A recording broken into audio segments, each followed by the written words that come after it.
right, and welcome to What Happens in This House Stays in This House, Strength Over Silence podcast. My name is Tammy Montgomery Dozier. Thank you guys for looking and watching for another episode with me. So this episode, this is my first time ever doing this. I have couples, and today's society, it doesn't seem like the family is getting a good name as it used to be. Like back in the day, you know, when we had families, it was a lot of us and different things, but it doesn't seem like we're doing it the way it used to be done. I don't know if we change, things change, what happened. You would think that from generation to generation that the family would be closer, but it seems kind of different right now. So, but I do have 3 couples, and we are going to talk about some stuff, some family stuff, and just talk about overall love and marriage and family. All right, guys, if you can please introduce yourself, give me your names. I'm going to start at the top with Miss Latoya. I don't know if you. Hello, my name is Latoya. This is my husband, William. How everybody doing? We have been married for 5 years, together for 7. We do have a beauty shop, barber shop, and gym in Addison, Illinois. We just celebrate with 10 years. 10 years. 10 years. And yeah. Thank you. All right, let's go to the Duyans. So my name is Sasha Duyan, and my wife is Lakeisha Duyan. We have been married for 15 years, and we started dating in 2001. So we've been together for quite a while. About 16, 17 years, or am I saying that right? No, I'm sorry. That's 21 years. My bad. Right. I can't add right now. My addition is off. But anyway, we've been together for that long and been blessed. So Awesome. You know. Thank you so much. All right, Lyles. Go ahead, Mika. Go ahead. You was late, so you go ahead. Really? You need to check up math. He's trying to see if I know, right? This is what. Yeah. I'm Tamika Myrick Lyles. This is Damian Lyles. We've been married for 9 years. It'll be 10 years this year in November. Thank you. We've been together for I don't know how many years. It's been a long time. I can't even. Can you put a number on it? What, 2008? So There you go. it's 14. There you go. Oh, It's been a while. We own S&D Catering, Soulful Delights. And that's us. We have 3 kids, 125, 113, and 18. all right. Thank you. Funny how you forget to mention children. Like, oops. Oh, you- I did too, right? I sure did too. I felt bad. I'm like, ooh. y'all can go back. Okay, y'all have kids. Y'all can go back. Brown, Duyan. Latoya. Oh, Okay. oh Lord. So we have, I'm gonna say 3 children. 23, 13, and 11. Yeah. Okay. Yeah, so we have one. Simone is 12 going on 25, as I always say. Right. And back to that whole thing about the dates and stuff. Typically, I remember this one right here will forget the dates of our stuff. So This Really? is not how you get Now, off the session. I'm just saying. I'm I know just I'm saying. terrible. But anyway, we're gonna just let that go right. Okay. We'll work on No it. We'll work problem. on it. All right. So let me ask you guys, how did you guys meet? It doesn't matter. Anybody can start. How did you Go guys for it. meet? I don't want to get nobody in trouble if they can't remember stuff. So, you know, y'all. I know we were introduced to each other, Yeah, so by my friend. yeah, by a or friend his of hers, friend a friend of mine. So they were playing matchmaker and decided that they thought we'd make a cute couple and introduce us. Shot each other images of each other and Wait a minute. oh, go ahead. I didn't know that I was getting an image of him.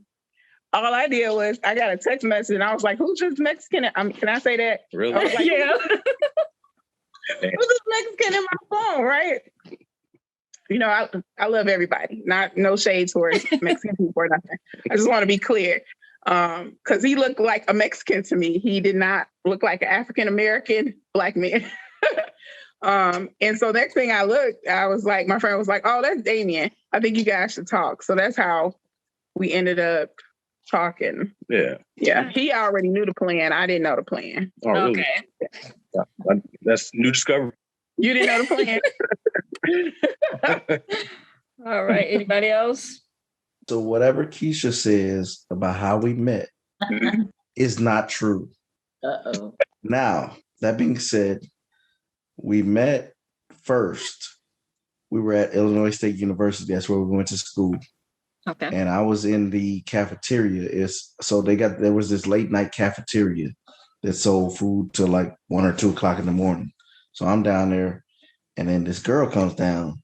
She got rollers in her hair, and I asked my boy, I'm like, "Hey, who is that?" He said, "Oh yeah, that's Keisha." Introduced us. I'm like, "Oh, okay, cool. She's a nice girl."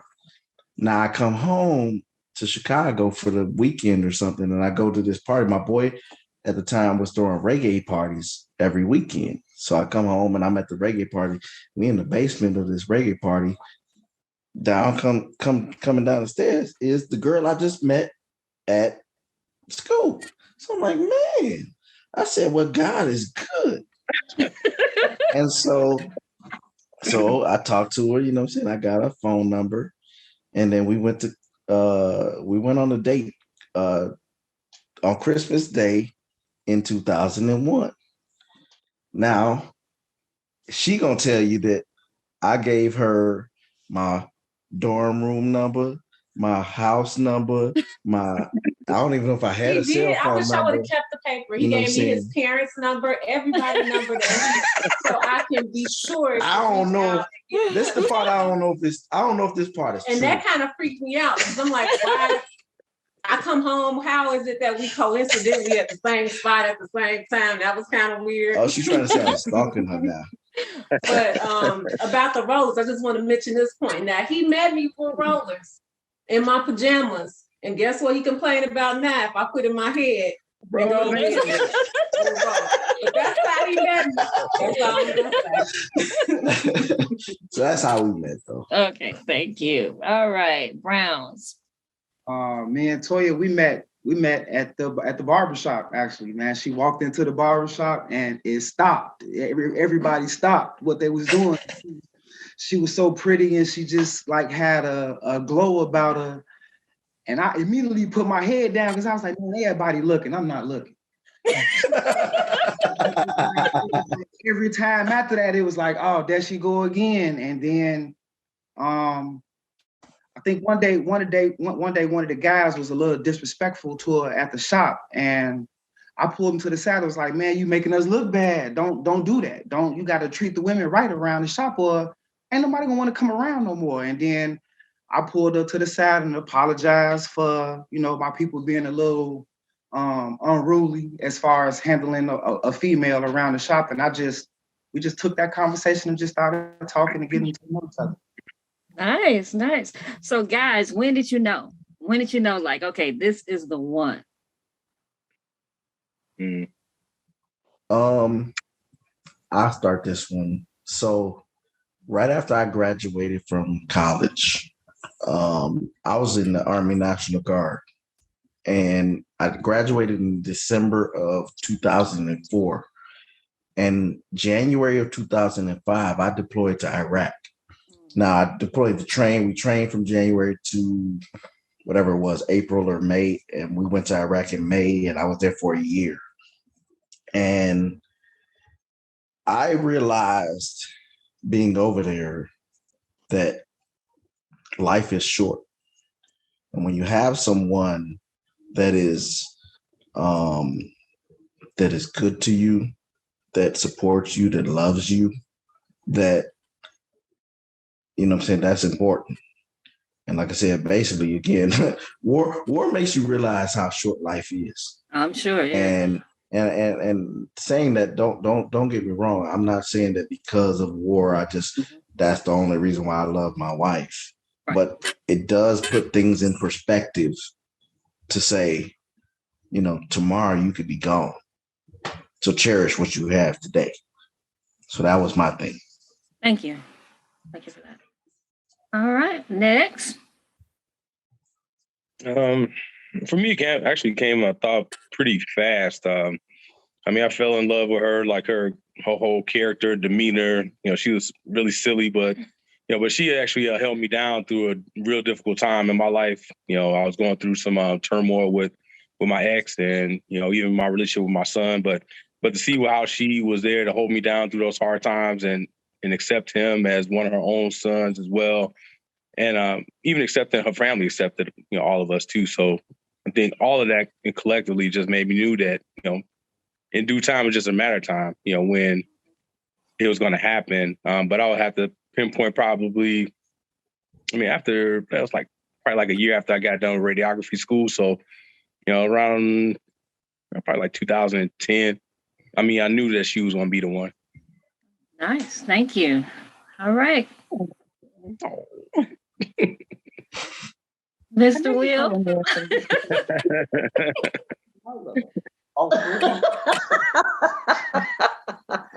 You think you funny? Go ahead. What was for you? Oh, it's for me. Yes. When did you know? Honestly, it was just like the unlimited conversations that we was just having about like our futures and what we meant to each other. And just one day I knew just based off of how fluid the conversation was. And it was just like, man, I feel like I could just spend the rest of my life with her because it's so easily for me to unravel and talk about anything with her. And I'm not that type of person. I don't tell my business or anything like that. I keep a lot of stuff to myself, my emotions, everything. I was in the military as well, bro. I went to Iraq twice. So wow, that let me know as well. Life is short. So I take my opportunities and I seize them right away, pretty much. I don't let too much get past me. So I seen greatness in my wife, and I didn't want to hesitate or fumble as far as wifing her, making her my wife. So that's when I knew. Just countless conversations where it's just like we could just talk forever, and it was just like, man, I've never sat and opened up to a female like this. That's what it was for me. Thank you. I appreciate it. I can't thank you guys for being so honest. I appreciate that. So my next question is today's society with people and relationships, and I know you guys see social media. Now, do you think that people put their problems on social media too much? Do you think it's the downfall on a lot of relationships? I think Because they expose too much. Yeah, absolutely. Yeah. I think it's the attention seekers where it's like, even for people that get married, it's for that. It's for the attention of just saying, oh, I'm married or I got him, it's more of it's more of a show than what marriage is supposed to be based on. It's supposed to be just you two, not the world. Right. So to publicize so much of their business, it's crazy to me. I found it to be very comical, honestly. I don't take it seriously. You can't possibly think that your mate or whomever takes you serious if your whole life is being broadcasted to the world to see, and you're actually internalizing these comments, these responses, these likes, this attention, and you're bringing it in your home, in your marriage. It's a mixture for disaster, if you ask me. Thank you. Anybody else? It all. I'm a social media guy. I like social media. I like to post stuff. I like to be on there and just, show what we're doing and things like that. Maybe, I don't know, some might say a little too much. But what I will say is that you're not going to see me post that my wife just whatever pissed me off because whatever. Right. I'm not going to do that. That's not for nobody to really know. I like to post about our family when we take trips, when we, when my daughter is doing her dance and when she's doing this and that and the other, or when I'm doing, whatever you might call it, right? Now you could say, could we post about the bad so people will understand that marriage ain't always peachy keen? But I think that, social media I don't think that's the place, right? Yeah. And so, you don't want to let everybody all in your business, and they don't need to know everything that you're doing.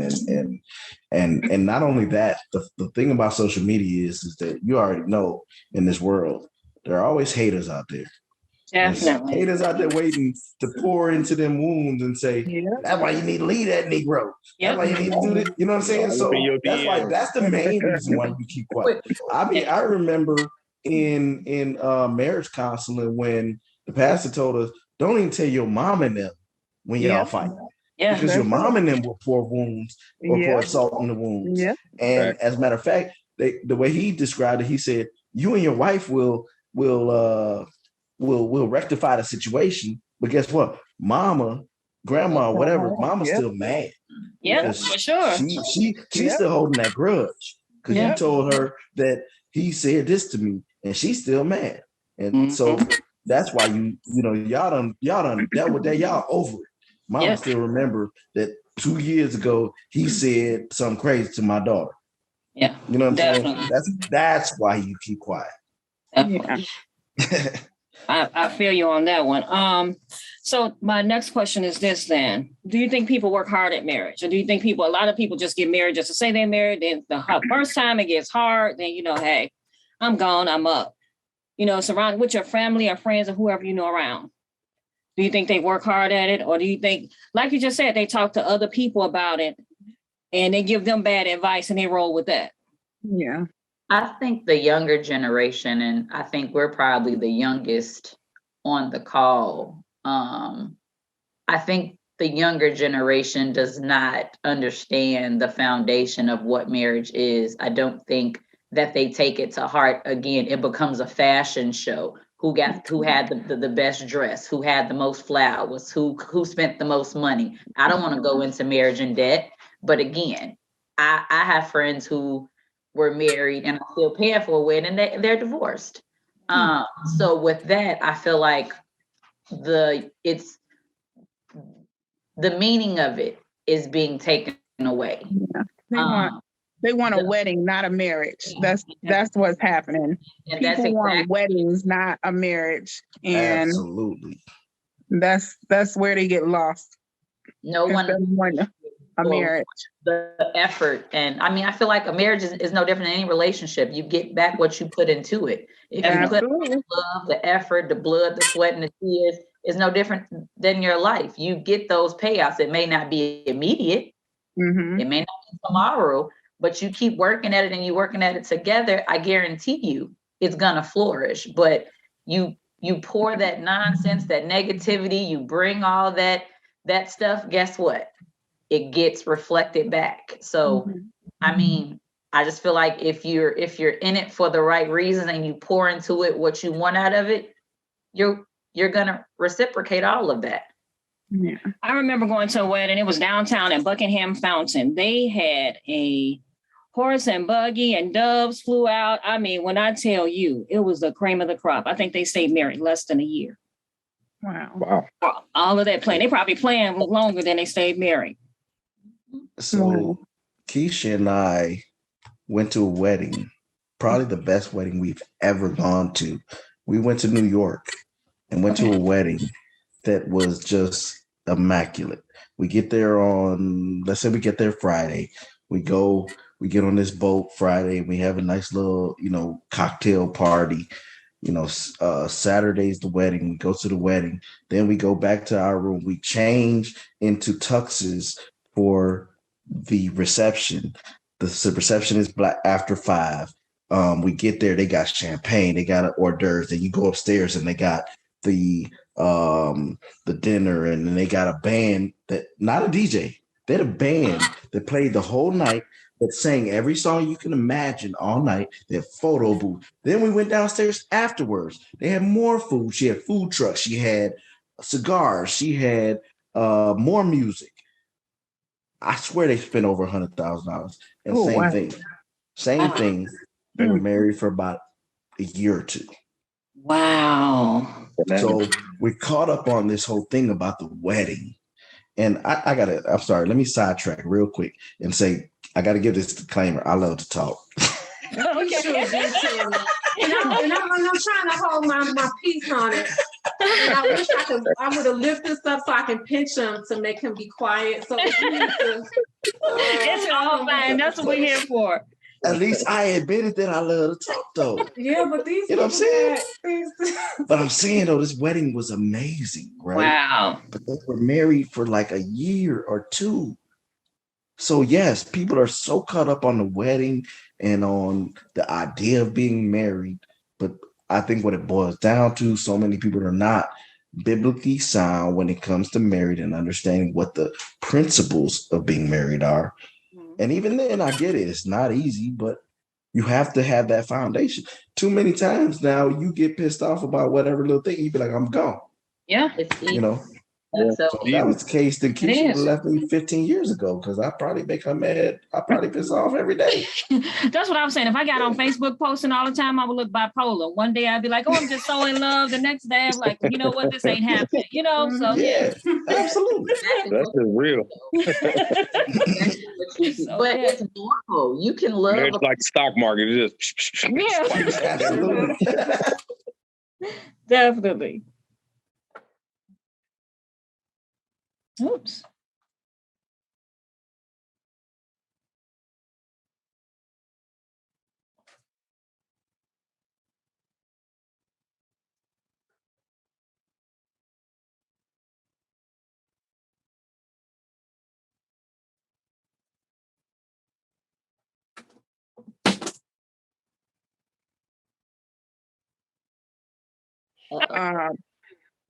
Sorry about that, guys. My internet Okay. had to switch internets.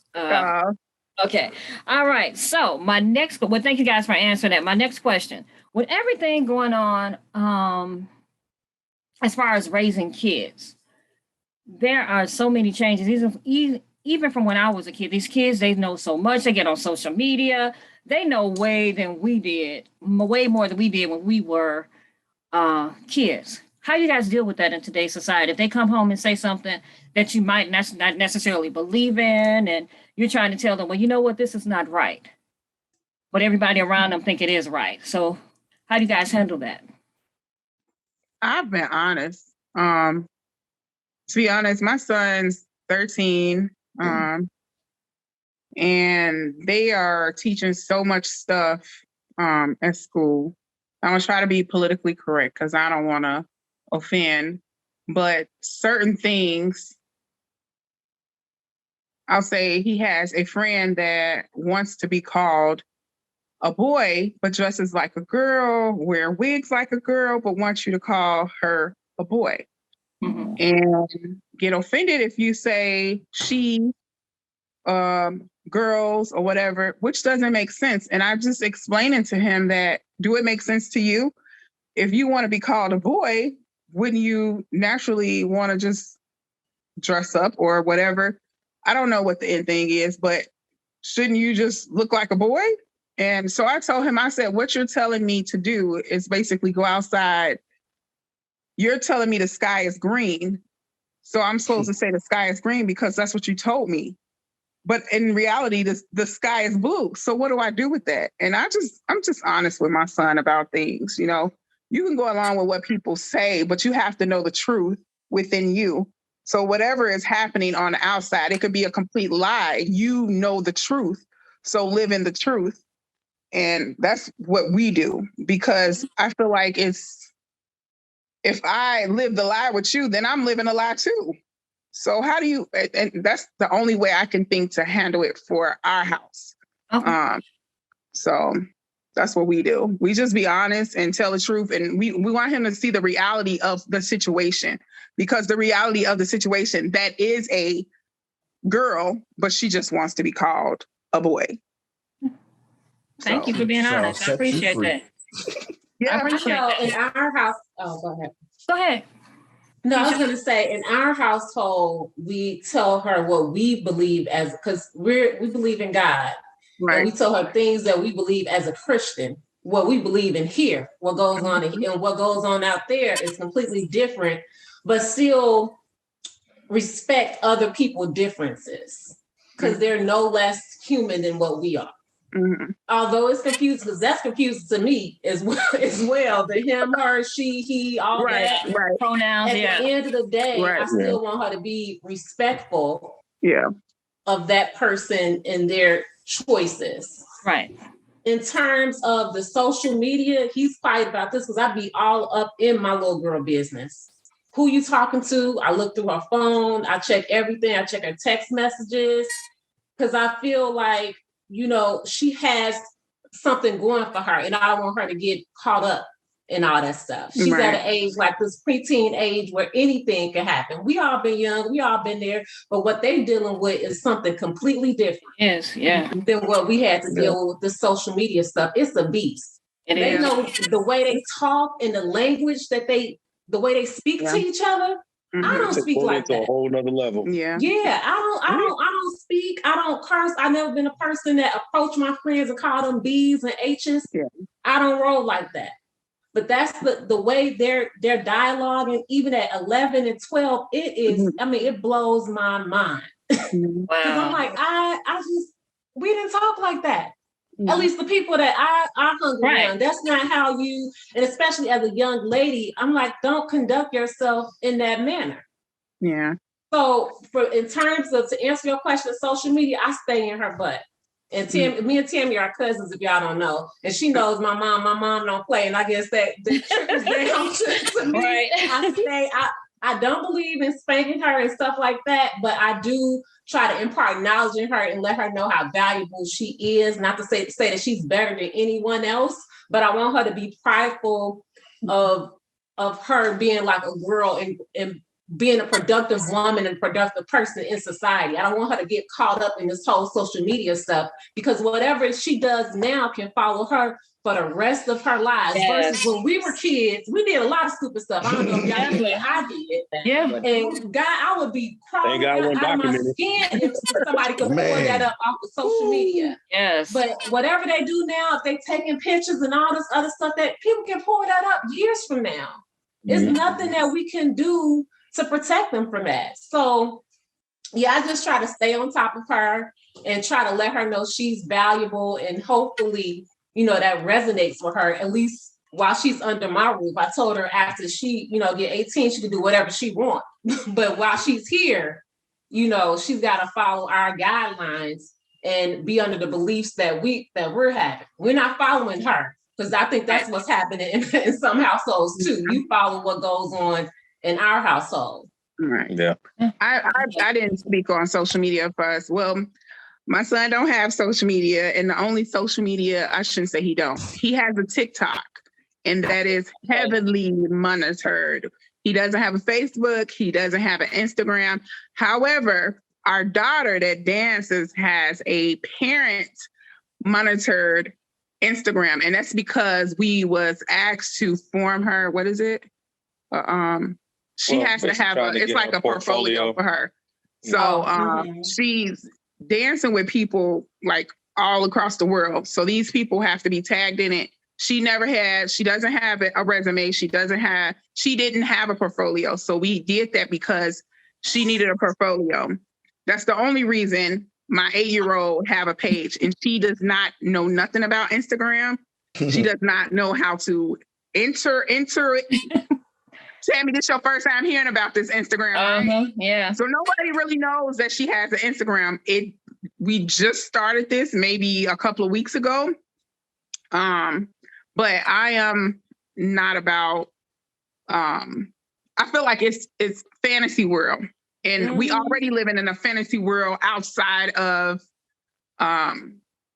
you know, Instagram, Facebook, and all that. I feel like this is already, because the things that's going on in the world now, it's like, I want my kids to deal with reality as much as they can, because I feel like that is something that's wrong with their society. There's no reality like being set base for them. So we don't do social media for the kids. And TikTok is fun because they can do little dances. And like I said, I can heavily monitor him. He's not do anything, and it might be it might seem like we like sheltering. We probably are sheltering. But He's just 12 years old, so I don't well, he's care. 13. He just turned 13. So Whatever, 13. yeah. Still. I mean, so I just feel like some stuff, I mean, we can introduce to him in doses. I don't know. I just feel like it's so much. And like bullying is, I mean, I don't think I could take that. So for me not to catch no case, I just need to keep my kids. That's my biggest thing. I don't want to catch no case. I just feel like I need to keep them at bay of certain things. So that's just my whole take on social media. Thank you. All right, the Browns. Well, as you know, your niece is very much like her mother. And I, at a younger age, I did allow her to have the freedom and the liberty to have social media, and it got taken away from her, and she does not have it. She had it maybe like 8, 9. She had, what did she have? What was that? She had Snapchat. And she took a photo of herself. Now it was her and her cousins, but she had on a sports bra. And I went off, like I lost my mind. And ever since then, she has not been allowed to have any social media. Now she is 13, she is in 8th grade. I do post her on mine, but you know, as you said initially, Tamika, I believe in full transparency when it comes to parenting. A lot of people may not agree with my idea of transparency when it comes to my daughter, but I believe in being honest, and I don't want to hide anything. I don't want you to ask a question outside of this house and get the wrong answer. I don't care how ugly it may be, inside, outside. We gonna have this conversation. So I have those conversations, you know, with her about the world, its ugliness, about myself, about the truth. I'm not perfect. I don't display myself to be perfect. I don't make all the right decisions when it comes to parenting. There is no blueprint. This is how you parent Casey. No, I have a stepdaughter, you know, and they're 2 totally different children. I can't parent them the same. But at the same time, my stepdaughter has social media. My daughter does not. So to have two children in 2 separate households of, well, so-and-so has this. I'm not so-and-so's mother. I'm your mother. I love her dearly, but you all are 2 different children. And the things that you may do, or the innocence that one may think to be have had, those are the ones you actually have to monitor a little bit more closely. But again, with those, I make my choices for my child, and I tell all the time, it's for your safety. And I tell her, you're not ready for that aspect of your life. You may think you are, but you're not ready for that. And, you know, I don't know what you all daughter looks like, the Duyans, but I do know that we have very beautiful children. And I know with Tamika, and, you know, you look at Gabby and be like, hey, these are beautiful girls. There's predators out there. Yeah. And what they see in the mirror and the accolades that they receive from outside, that becomes, you know, embedded. Like, I'm pretty. And they are beautiful. But because of that, you are a target everywhere you go. That's It's a scary thing. Oh my God. So to just, even with TikTok, don't get me wrong, to post a video and take a picture, you know, you have people that are predators looking at these young ladies. That is scary for me. Now, although I post my daughter, Right. and again, the content of which their mindsets are for these pictures, for these likes, for these followers, you're not ready for what comes with that. Right. So he keep asking me, okay, mommy, so when I turn 16, can I have Facebook? We'll talk about it when that time comes. But as of right now, you're straight A's. You're doing good. I want you to keep as you know, I don't remember your name. I'm sorry. Keisha. You want her to remain focused and understand you have so much potential. You have so much at stake for yourself. I don't want you to jeopardize that with a photo. Right. for a distraction of a handsome young man. You know, so for that, my baby's going to high school next year, and I'm mortified. Mortified. I don't even want to think about it. Our son he's in 7th grade, so he I has ain't a worried about late him. birthday. But I'm worried about my son because there's women predators too. So Yeah. listen, my son get talked about how handsome he is, how big he's gotten. You know what I'm saying? You'll be like, what you checking my baby out for? You know? You know, so I have to look both ways. That's why I said I heavily monitor his TikTok. But if he didn't have that TikTok, he would be like, well, mommy, he still call me mommy. So, you know what I'm saying? He ain't saying mom, he still call me mommy. So, you know, I just feel like, you know, I can give him that little bit, but like I said, I heavily monitor. And my son goes to a private school that is different than any school ever. So that's why I said I kind of let him have a little bit. That's a little bit, because I feel like they're so sheltered to the world. My son don't want to go to public school because he like, you know, I keep hearing there's drugs and you know, DJ, that's not the reality of public school. That's everywhere. You know? Yeah, it sure is. She's gonna get jumped on. She's never been to public school either. She's been in private school. She was like, are they gonna jump on me? That's DJ too. DJ think the same Real thing. talk. He just think that the world outside of going to a private school is mad. You know, it's a prison, you know, and he has that thought in his mind. But he, like I said, I know the world is cruel. So it's just, you have to be mindful of the things you allow. And I was sheltered. So that might be why we might be a little bit sheltering with our kids.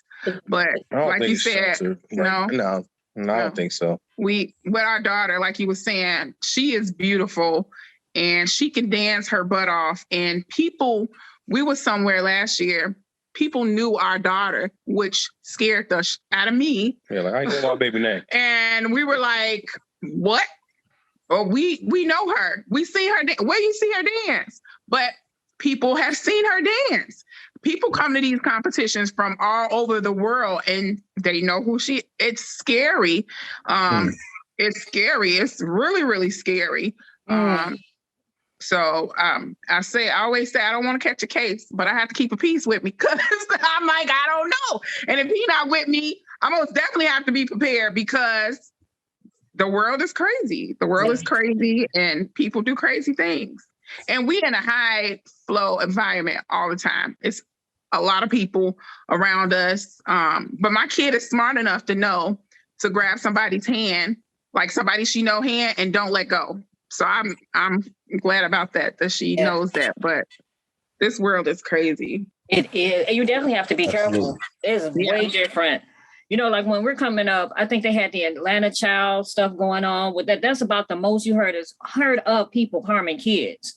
Now it's like everywhere. I used to be a part of a sex trafficking group at this mega church where they would talk about that. And now you have it all over the world. In Chicago, it's one of the biggest ones. You can be next to somebody next door and you have no clue. So you do have to be careful. So going to the fathers, most of your daughters are what? High school, almost high school, except for the exception of Tamika. Do y'all have y'all guns ready or what y'all need? Because you know what? What about dating? Have you guys accepted it yet, or what's going on? Or let me woofs out right here, right? Oh, I didn't tell y'all what I do for a living. I'm a federal law enforcement officer, so I got guns around here. Yeah. So I'm planning to do the whole Bad Boys 2 episode. Okay. Whenever she decides she want to start dating, I'm gonna be cleaning my guns and I'm gonna be, Will Smith with, the chitty chitty bang bang, on a dude when he come try to date my daughter. But y'all said something that I have this concern, right? Simone is the only child.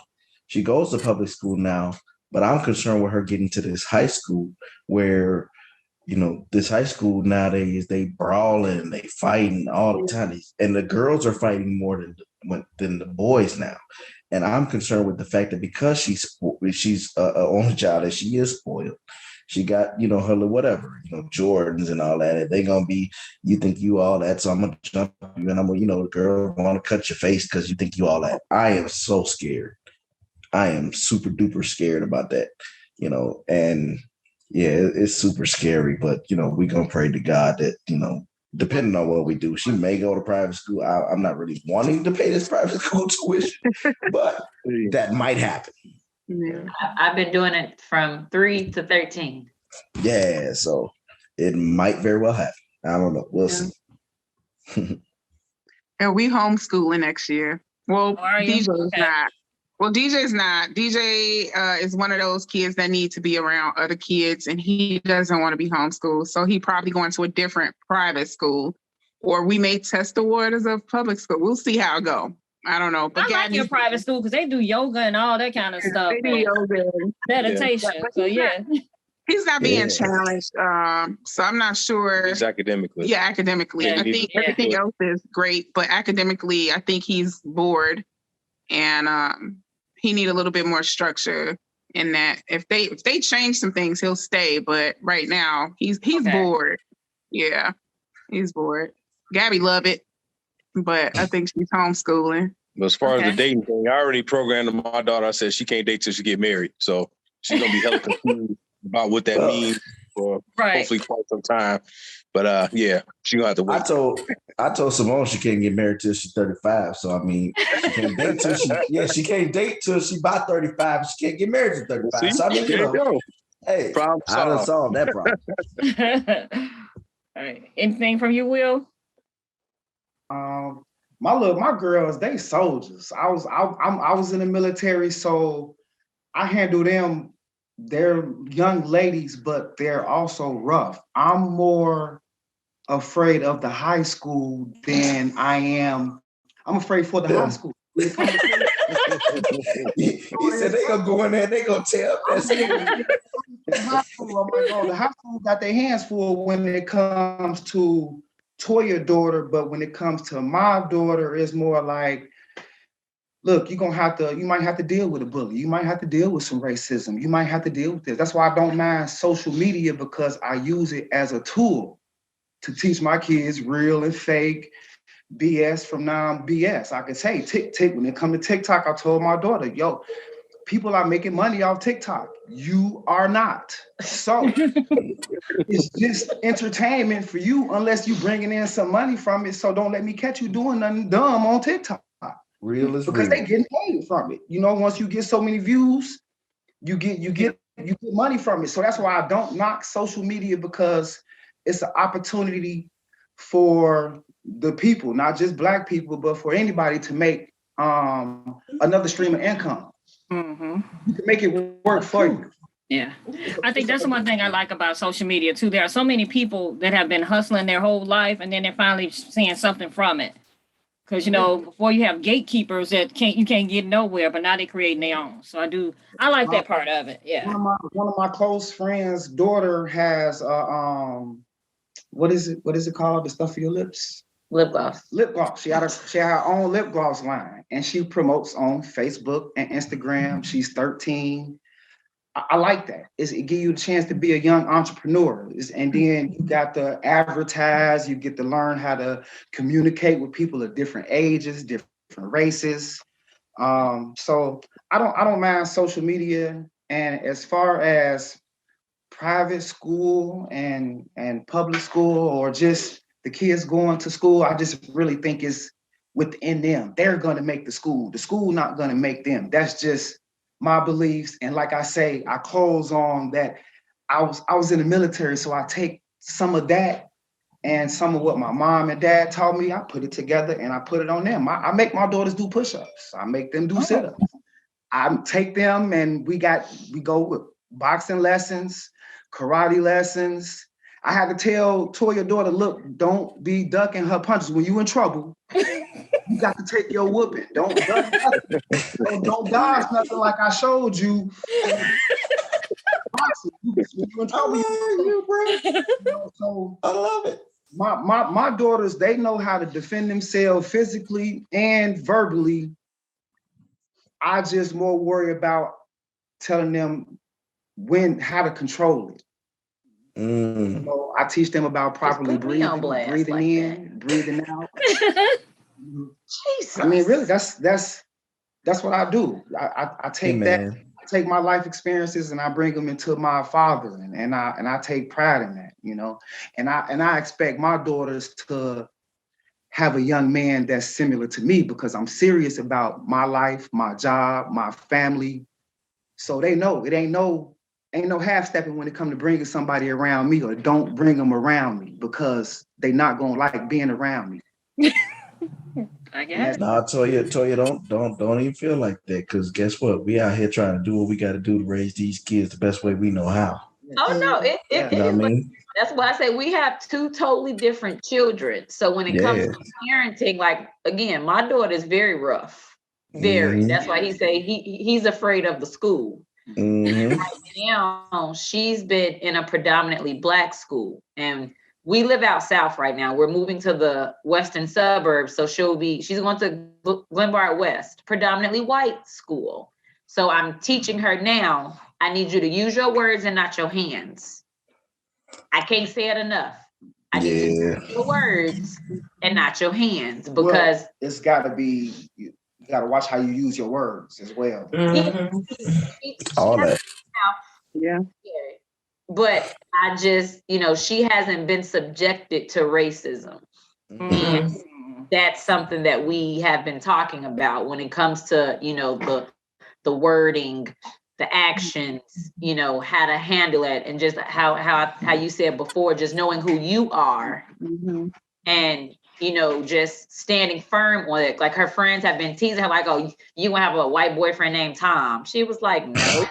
But that's what's coming from her kids now, because they're knowing that she's going to the suburbs. So when it comes to the, exceptions of what is, what's not, and she's like, I don't want to change who I am. It's like, I'm not going to change who I am. But they told her that she's going to change. She's going to be different because she's going to have white friends now. So even with the pressure that's being put on her now, and she's not even in school, but although I was like, "Mommy, they're my friends, they're joking." No, but that's the mental stability that I'm trying to teach you when it comes to social media. But these are your friends that's already put these things in your head, like, "Oh, you gonna have white friends and you gonna have a white boyfriend and blah blah blah." She's like, "No, I am."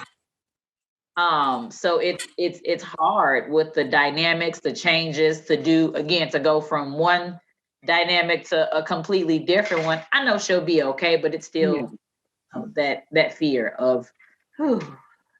Yeah, just the moral of the story is everything, it starts at home. So I mean, what it all comes down to. I had to go through that transition too, coming from the West Side, coming to Aurora. So it's definitely West Side till I die. Sorry. Yeah, I grew up on the West Side, and I ended up moving into the suburbs when I was in high school. So yeah, I get that. That's crazy. We lived in Aurora when we first bought our first house, actually. Oh, really? How? Crazy. Hey, what branch were you in, bro? I was in the Army. Go Army, who? Yeah, who? Yeah. So my next question, with COVID, how has COVID been with you guys? Have you been driving each other crazy? It's been cool, or no effects, or the same, or what is it? Being in the house. Never Be crazy. Never could be the same. I mean, COVID was crazy. I mean, around here, for the kids, it's, it was really rough. I know at first when they was having to do e-learning and, I'm having to work remote, trying to work and take care of them at the same time. I mean, it was, it was never the same. And basically had to check in with them a lot because, obviously we've never gone through anything like this, but they've never gone through anything like this either, especially at such a young age. So, I mean, basically add on everything that we had to go through as kids on top of COVID. I mean, that's bananas if you think about it. But no, I think I know it sounds crazy, but to me, I think COVID was kind of a blessing, because it made basically us open up and kind of look at everything strategically and, break it down molecularly to the smallest component. Even when it came down to how we're going to take care of ourselves and how we're going to, we started growing vegetables and, started learning, going to YouTube University and learning more information about, certain topics. So I don't think any of those things would have came into fruition, if, COVID wasn't going on, because that basically the world just stopped. So it's like, Yeah. how do we prevent ourselves from getting sick, and how do we, protect our family going forward? Yeah. I think our son is, he's like, he has lung complications. Yeah. And for us, like he said, it really made us stop and zone in, because if we listened to what the news was saying, my son was going to be really affected by this, and it wasn't going to be a good outcome, right?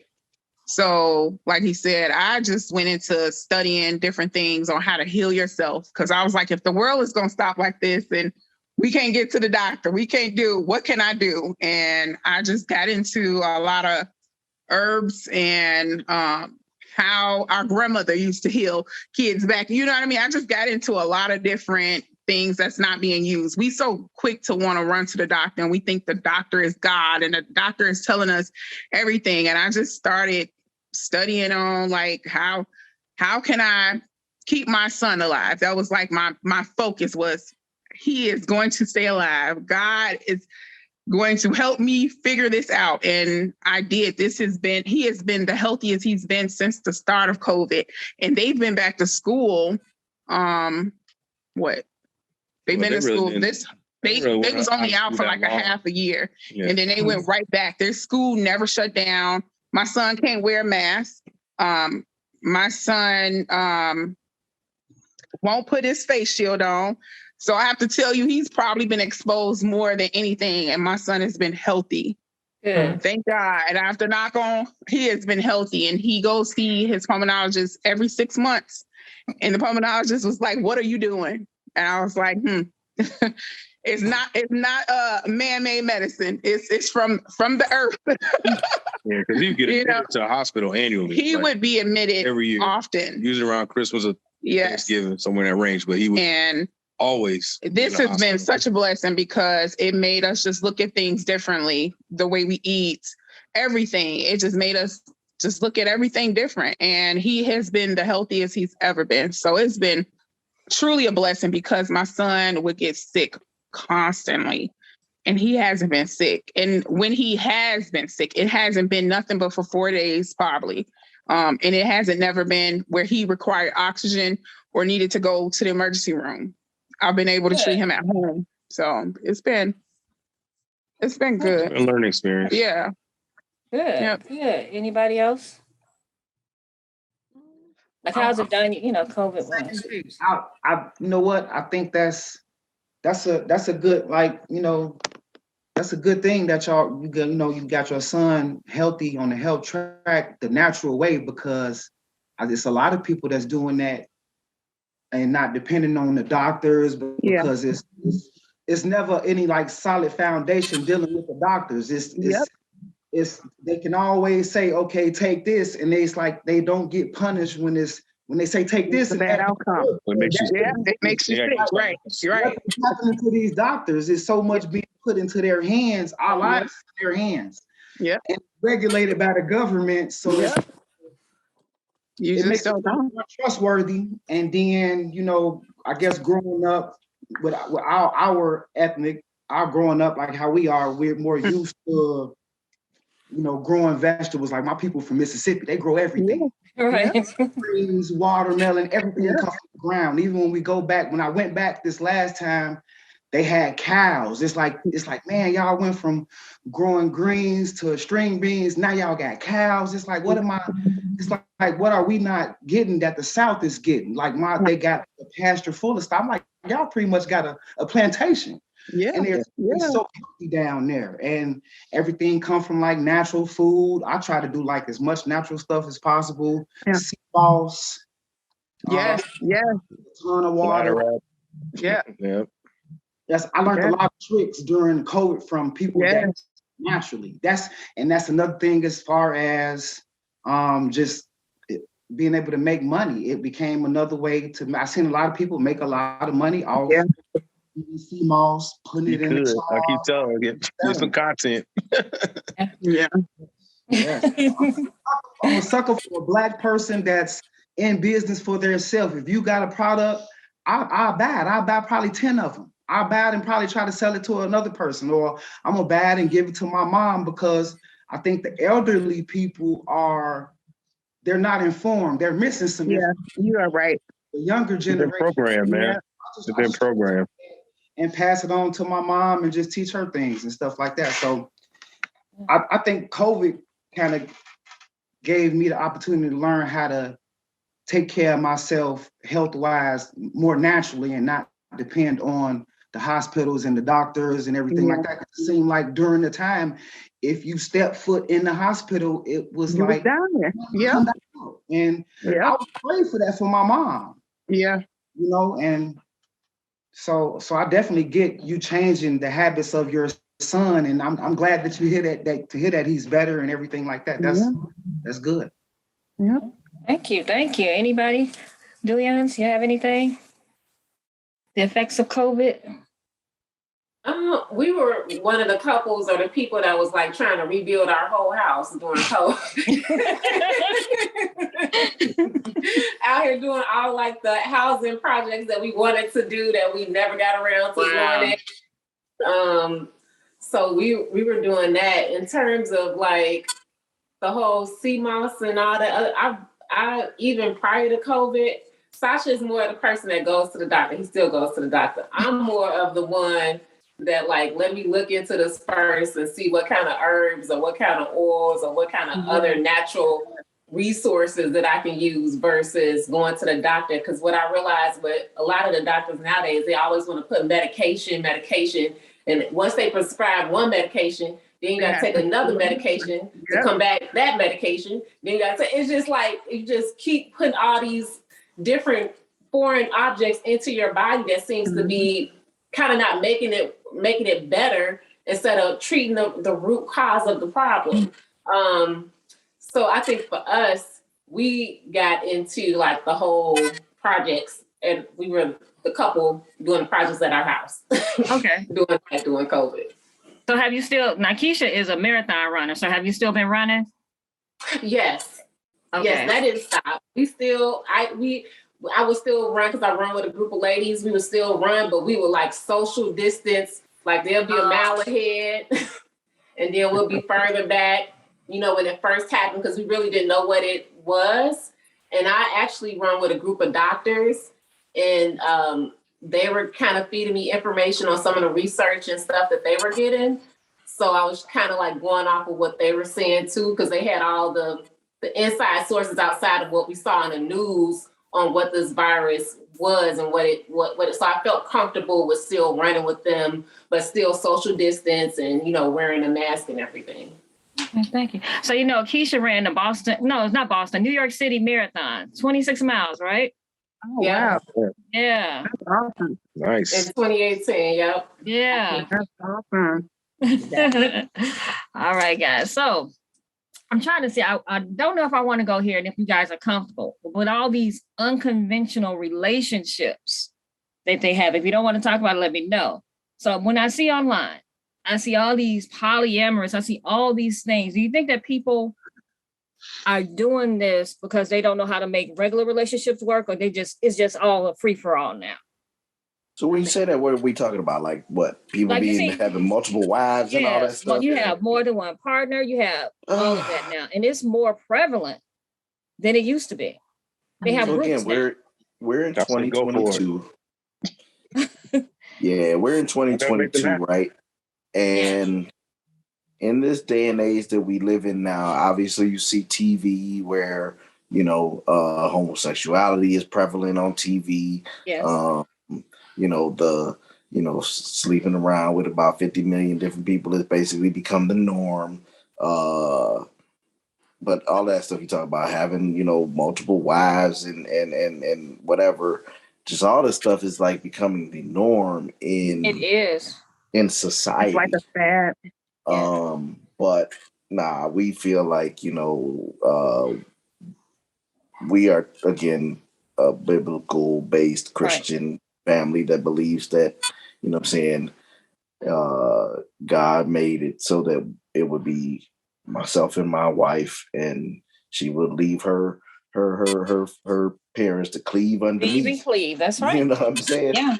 Not to be, do it. And then, that whole thing is, Adam and Eve, not Adam and Steve and all that kind of stuff. You know what I mean? Just being real. Now, again, like Keisha said earlier, we don't knock people's beliefs and other, what they choose to do, but this is what we believe over here. And so I think that's our take, or at least my take. I don't know if Keisha agrees with me, but that's what I think. I think one of the things, I'm sorry to cut you off, Sasha, like I saw now that women have more. It used to be men that had multiple. Right. Now it's women that have multiple men versus the other way around. So that's the way it's changed. Yeah. It used to be in other countries that men can have multiple wives. Now women are having 3 or 4 husbands. And women are basically taking over that whole thing, like you said. Yeah. I don't know. I think a lot of stuff happening today is like fads. And, I'm not knocking what nobody do. If that's what they want to do, that's what they want to do. But I think the reality of that is you're sharing, and this is how I look at it. Somebody gonna get jealous. Something's gonna happen, right? I don't even understand it, but hey, I mean, if you can do it, then go for it, right? Yeah. But I don't see how, I don't see how it works. But I mean, I guess it works for people. So I don't know. I say. I know for me, I'm too jealous. This is not really new. It's new to Western culture, but it's not. Right. It's not really new. Yeah. New. I mean, in other countries. It works. But I think people are more open about it. Yeah. People are more open now. It's not like it used to be secret like it used to be. It's like taboo, but it's, it's been going on. But I say, hey, if I ain't got no heaven or hell to put nobody in. So if that's how you feel, that's what make you happy and get your rocks off, go for it.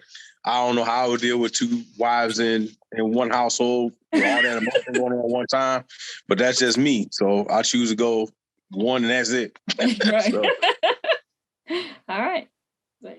But I think like this whole thing, like you said, other cultures have been doing it for quite some time, probably forever. But obviously in this culture, we've kind of been, it's been ingrained in us that it's supposed to be just, one man, one husband, one wife, right, or whatever. Like I sometimes talk to guys who, whatever, I don't know if you want to call it date women or just, they're with women and they tell them, look, we just going to do what we do.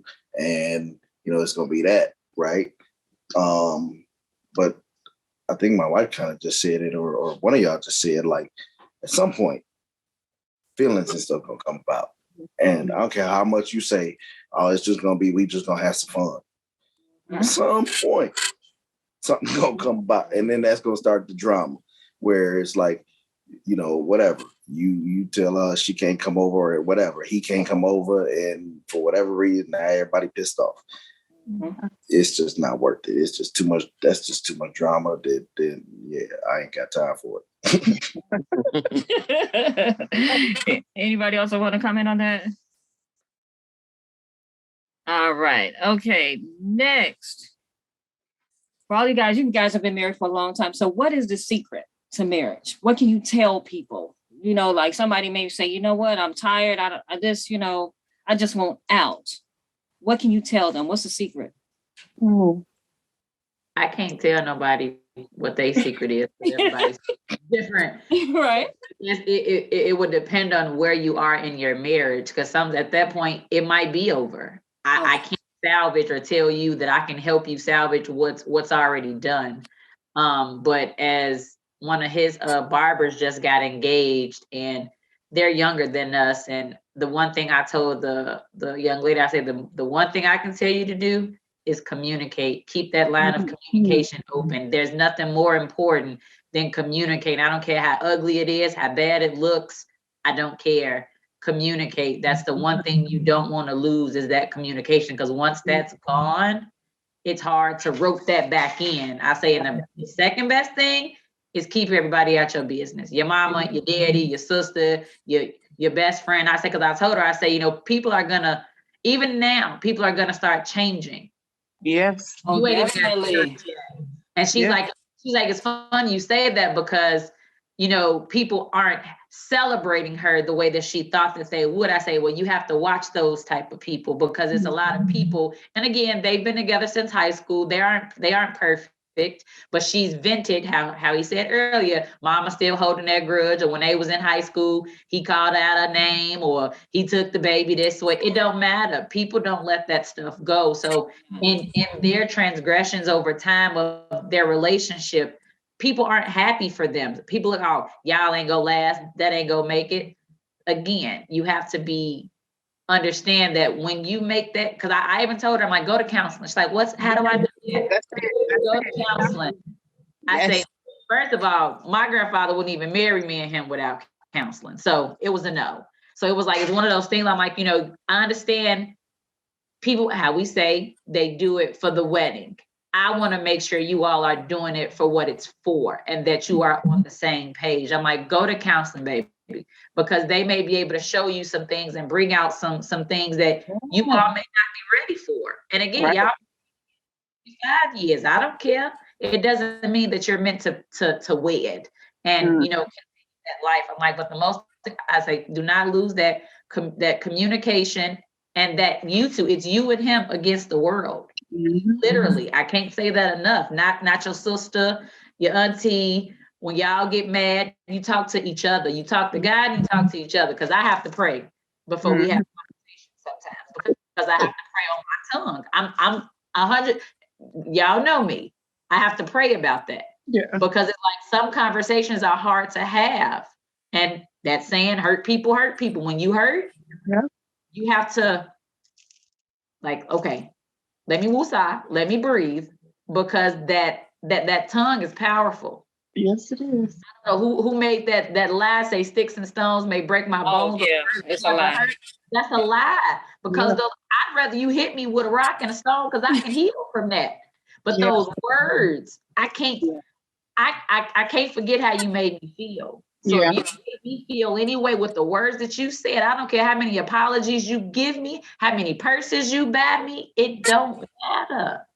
You can't bring that back. You can't take that back. I don't care. It doesn't matter. So I told her, I'm like, the one thing I just communicate. And it's just you and him. Yeah.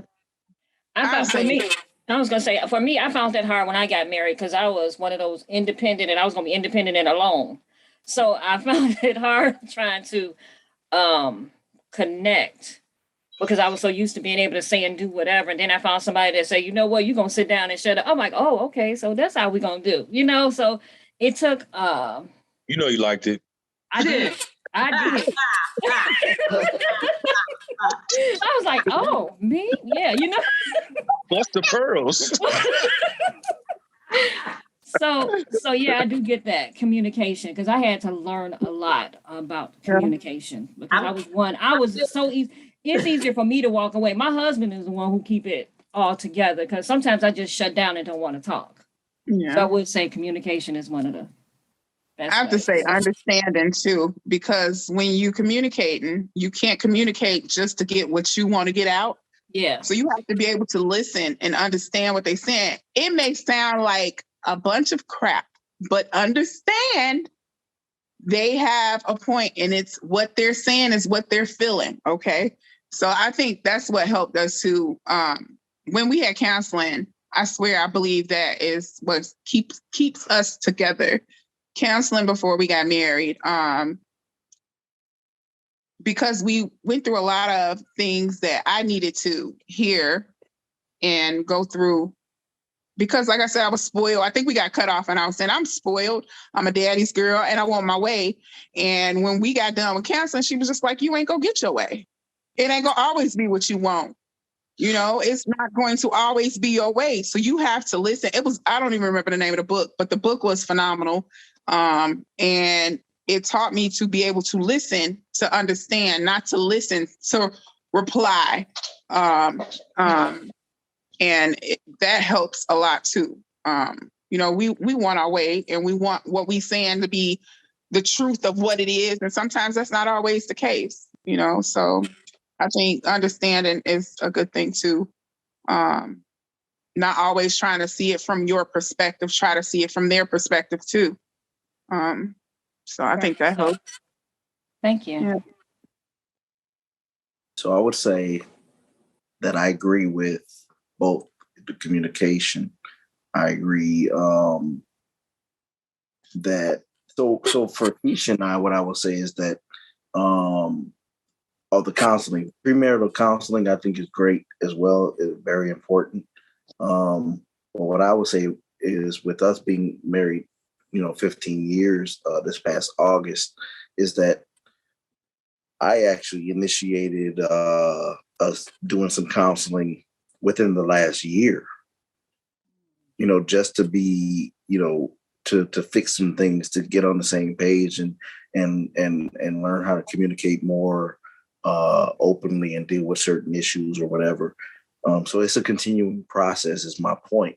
Don't think that just because you took marriage counseling, whenever you got married and, oh yeah, you may talk and stuff, but are you communicating effectively? Right. Well, right. Are you making sure that you understand each other and that, you are on the same page? And honestly, even with that, it's always going to be a work in progress. So that's my point, though, is to keep continuing to do those things and continuing to understand that it's a work in progress.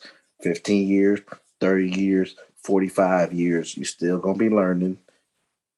She or he still going to get on your darn nerves, but you got to learn how to move through it. And I'll say this too, because we've been together for over 20 years. So we've changed throughout these 20 years. Yeah. And, outside of us doing the marital counseling, we also do individual counseling. Nice. Because, you got to work on your own issues before you come, even during marriage. You come together because that may spill over into your relationship. Yeah. So I agree 100% with him that counseling, even if nothing is wrong, it helps. Because it helps to address when something comes about, how you have tools to deal with it. And I'd like to be a little bit more transparent, and my brother that's a military veteran may understand and agree with me, right? Being a Army veteran and an Iraq veteran, war veteran, if you will, we deal with some things that affect us from like the PTSD standpoint that affects relationships as well, right?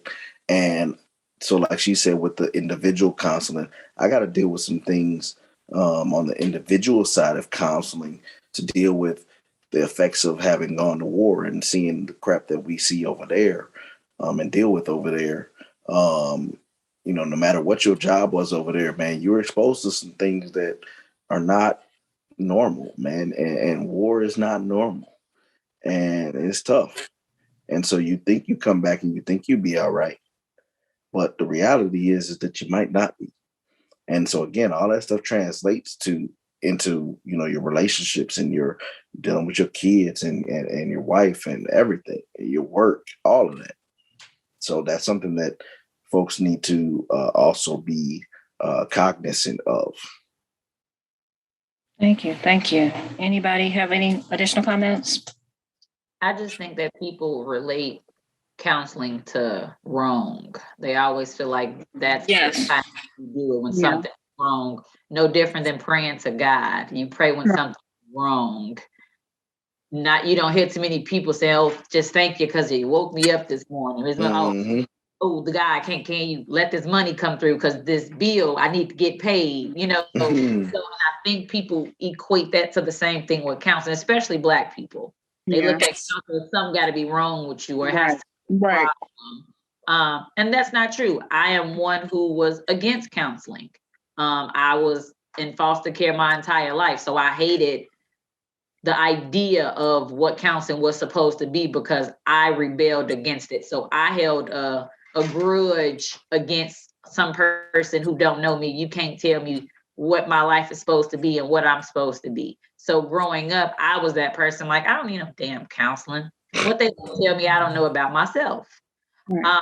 However, I've learned to change that narrative. But it's not always a reflection of something is wrong with you. Right. Sometimes I've learned my triggers over the years of having dealt with childhood traumas. Those triggers come out, and times you be like, wait, what's going on? Or, I didn't know that was a trigger for me. So I need to talk about this.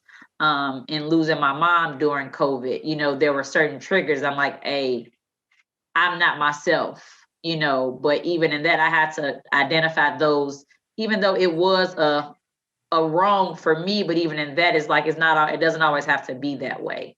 But sometimes we do have those outlets that can't be a friend or a sister or a mother. It may be a person that knows nothing about you and can give you that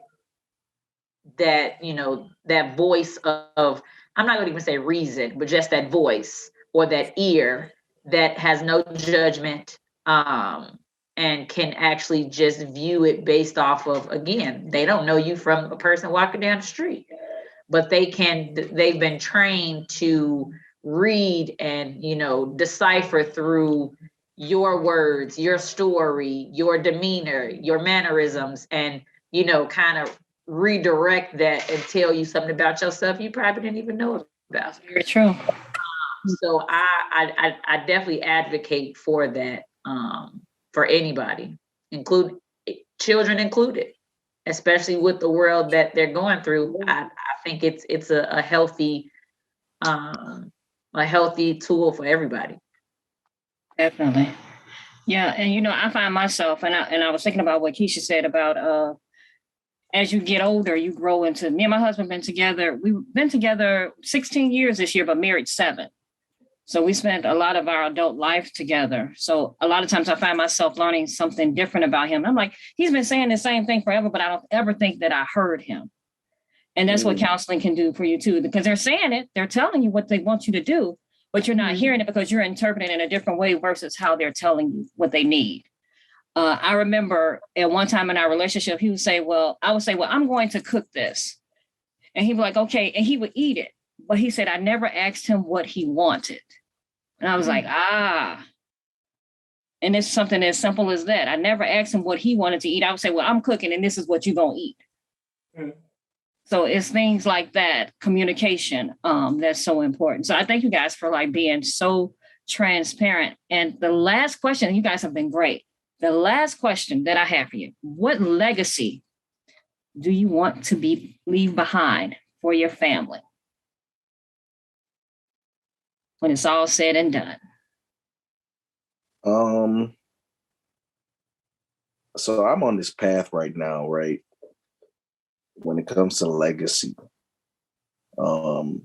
as African American people, I feel like we don't leave our kids with, and I don't know if this is, anyway, let me not even do the disclaimer thing, but I think that it's about leaving them with something, leaving them with the generational wealth, creating something for them that, you know what I'm saying, that they're, I guess, ahead of the game, instead of trying to catch up. And so, but not only that though, when it comes to the money, but it's like being the example for them. Like, what is a marriage? What is a real marriage? What is a healthy marriage? What is a healthy relationship? What is a godly relationship? Those are the things to me that are important, right? So that to me is what I think we're trying to leave behind for Simone. I don't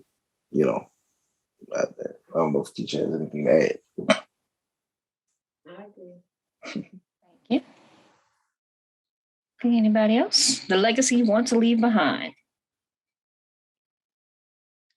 I'm definitely on the same path as well. I mean, I think it's basically want to leave a life of abundance, or a life of abundance for my children and for my grandchildren. I want them to be able to have a stepping stone, something for them to build on and take over and create and take it to the next level. and not just be looking for outwardly acceptance or outwardly, mindset or things that are out there. I want them to be able to, make up their own mind. Whatever life of abundance looks like to them. It doesn't even have to look like what I want it to look like. But at the same time, I just wanted to have them, not have to struggle and have to start all over and pull out the mud. I want to pull out the mud for them, but I want them to expand on it, when it's all said and done. And I definitely want them to have a strong relationship, mind, body, and spirit. So pass on the tools that I've learned, whether it comes to, dealing with, like we talked about earlier, about different herbs or, meditation, things of that nature, tools that they could use going forward that my parents weren't able to instill in me because they didn't know. But I learned a few things and I like to be able to pass it down to them. Thank you. I appreciate that. Piggybacking off of everything else, I think every parent would want to, instill those core values of life, of the world that we live in, of, being true to yourself. I feel like those are inevitable, of things that we all want to instill in our children. But when it comes to legacy, I guess people look at that word and look at material things, where like if it's a building, a company, something, that's gonna bring in money. But I don't think that's all that a legacy is about. No different than you have, musical legends. I want you to find out what your purpose is, and I want you to live in that purpose. A lot of us are adults and still don't know what our purpose is. So my goal is to help you figure that out early enough as where I can help you manifest that and, push you towards that so you can live in that. And be that. Of course, with us having like the shop and, if y'all can see on top of our mantelpiece, we are starting a product line, King and Queen's Heritage. But again, that goes to him being a barber. So, the girls may not care to be a barber or want to be in the hair care industry, but it's something, that you can say is yours. You've helped create it. They're literally in the kitchen helping us boil. What is stuff called? What are we boiling? The picks. Yeah, the process, like we're literally boiling the oils and stuff to put the picks in, and they send, helping us bag them up. So it's even just little stuff like that, where it's like, hey, you help put in the blood, sweat, and tears to this company. So futuristically, when it becomes, we got a warehouse and, that's yours. You've helped build this together. Whether you want to continue it later on after we're here, we're showing you how to start an LLC. We're showing you financial literacy. For my daughter's birthday, I added her to my credit cards. That's a present. Our parents didn't teach us about credit. Our parents didn't teach us about what that looked like. My mama had gas bills in my name. So, it's a different world of what we want to teach and instill in them that I didn't have. So I want to teach her what credit looks like. I want to teach her, how to budget and plan and not live outside of your means. If you want that Birkin bag, great. Can you afford it though? It's right off. It's nice to see those things, and unfortunately, that's what they're subjected to. But it's like, do you need that? Does that make you you? Does that make you who you are? To have a label on your back that ain't your own, because you can be that label. You wear your own label. Like, he is really good with wearing Black-owned apparel. Not Gucci, not Fendi. And again, don't get me wrong, that's the standard. But anything this man has on is Black owned. It don't cost $12,000. But that doesn't make him the man. That doesn't make you appealing. But these young women and young men, that's what they idealize on. So my legacy to her would just be you. Don't be a follower. Don't care about, be you. And whatever you want to be, you can be. I just want to make sure I got the right stepping stones and the foundation for you to do and be whatever it is that you want to be. But at least, like Damien said, I don't want her to dig in the mud like I had to. I want you to have a foundation to stand on and build on. that mud is hardened, it's ready for you. I don't want you having to go through that. So that's my job, is to prepare that foundation smooth, ready. Now, what you choose to do with it is your own. And even as parents, that's a fear of mine of, I don't care how much we teach them and instill in them, they still got to make those choices. Yep. Whether you choose my way, your way, the highway, the low way, God's way, your mama way, I don't know. Whatever way you choose, I know that I've done the best. We've done the best that we can to make sure you have the right tools to be great. All right. Thank you guys for being so transparent. Any final words? Any final thing you guys want to share? Y'all Tidbits? dope. I love y'all. Y'all is so Yeah, let's do this next week. Anything else? Final tidbits? Share. What do you want to leave your legacy? I know you don't have kids, but even still, you answer your own question, man. Oh wow, why you put me on the spot like that, girl? But anyway, I do whatever I do, like put out there into the world. I try to leave it for everybody. I have the books and I have the, things that I do. I have the podcast. I just made a board game up, y'all, called Bosspreneur, to teach kids financial literacy. So to be out in the stores by March. So I try to live my life to leave behind whatever I can for other people. I don't have kids, but I had Tamika and I had you growing up. And I would hope that I, instill something in you. So I've always had other kids around me to try to help out. So I hope that you guys learn something from me, that when I am gone, that, you can share and say, well, this is what I learned from her. So I try to leave a little bit of myself with everybody that I come in contact with. That's my goal in life. That's what's up. Mhm. Absolutely. All Leave your right. footprint. All right. So I thank you guys for listening to What Happens in This House Stays in This House podcast. Create a great day, week, and year. Thank you all.